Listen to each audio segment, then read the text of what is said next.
नितिन गडकरी लेकर आए नया नियम। ओला उबर पीक आवर्स में वसूल सकेंगे 2 गुना किराया। अब नहीं चलेगी 8 साल पुरानी कैब। ड्राइवर कैंसिल करे राइड या यात्री लगेगा 10% जुर्माना। कैब कंपनियों, कैब से सफर करने वाले यात्रियों और कैब चलाने वाले ड्राइवर्स के लिए केंद्र सरकार एक नया नियम लेकर आई है, जिसका नाम है मोटरयान एग्रीगेटर दिशा निर्देश 2025। ये उसी आदेश की कॉपी है जो आप अपनी स्क्रीन पर देख रहे हैं। इसे 1 जुलाई को नितिन गडकरी के केंद्रीय परिवहन मंत्रालय ने जारी किया है। इसमें 7 बड़े आदेश लिखे हैं, जिसके बारे में पहले सुनिए, फिर बताते हैं कई लोग इसका विरोध क्यों कर रहे हैं। आदेश नंबर 1, कोई भी टैक्सी सर्विस कंपनी ओला, उबर या रैपिडो या कुछ भी हो, उसे रजिस्ट्रेशन करवाना होगा।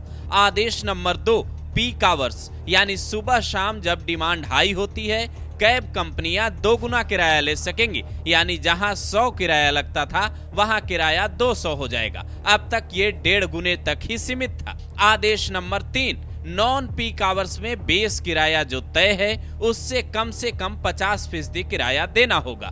बेस किराया राज्य सरकारें गाड़ी के हिसाब से तय करती हैं। आदेश नंबर 4, 8 साल से पुरानी गाड़ियां टैक्सी में नहीं चल सकेंगी। ड्राइवर को अपनी सीट के पीछे गाड़ी की परमिट और अपने लाइसेंस की कॉपी लगानी होगी। आदेश नंबर 5, सभी गाड़ियों में ट्रैकिंग डिवाइस और पैनिक बटन लगाना जरूरी होगा। ड्राइवर को 40 घंटे की ट्रेनिंग लेनी होगी, जिसमें मेडिकल और पुलिस वेरिफिकेशन भी होगा।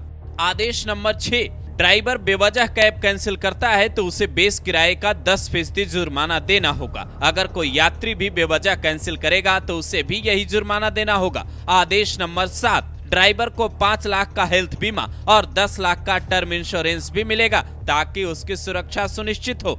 ये सारे नियम लागू करने के लिए राज्यों को 3 महीने का वक्त दिया गया है। 1 जुलाई 2025 को आदेश जारी हुआ है, यानी सितंबर 2025 के बाद पूरे देश में ये नियम लागू हो जाएगा।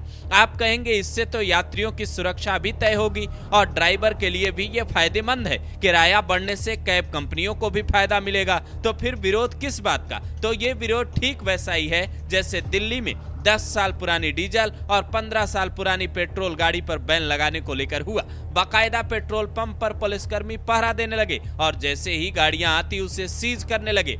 विरोध के बाद ये आदेश स्थगित हो गया। लोगों की कई गाड़ियां जो ज्यादा नहीं चली थी उन्हें बेचनी पड़ी, क्योंकि 10 साल पुरानी पेट्रोल कार लेकर दिल्ली में निकले, मतलब वो सीज हो जाएगी। अब यहाँ कैब कंपनियों के लिए 8 साल पुरानी गाड़ी का जो नियम आया है उसमें दिक्कत ये है कि कई ड्राइवर्स ने EMI पर कार खरीदी होती है और बैंक से लोन लेकर गाड़ी खरीदने का मतलब है कम से कम 4 साल आप लोन भरेंगे। उसके बाद आपके पास कमाने के लिए 4 साल का वक्त है और फिर नई गाड़ी लेनी होगी। सरकार ने यह फैसला बढ़ते प्रदूषण और यात्रियों की सुरक्षा को लेकर लिया है, लेकिन 8 साल पुरानी गाड़ी का नियम ड्राइवर्स पर आर्थिक बोझ बताया जा रहा है। उन्हें बड़ा नुकसान हो सकता है। यही वजह है कि इस नियम को लेकर भी कई तरीके के सवाल उठने शुरू हो चुके हैं। आपको याद होगा कुछ दिनों पहले नितिन गडकरी टोल टैक्स का एक नया नियम लेकर आए थे, जिसमें 3000 रुपए देकर आप 1 साल तक के लिए टोल टैक्स का पास बनवा सकते थे। 1 साल या 200 सफर जो पहले पूरा हो जाए तब ये पास खत्म हो जाता, जिसे लेकर भी कई सवाल उठे।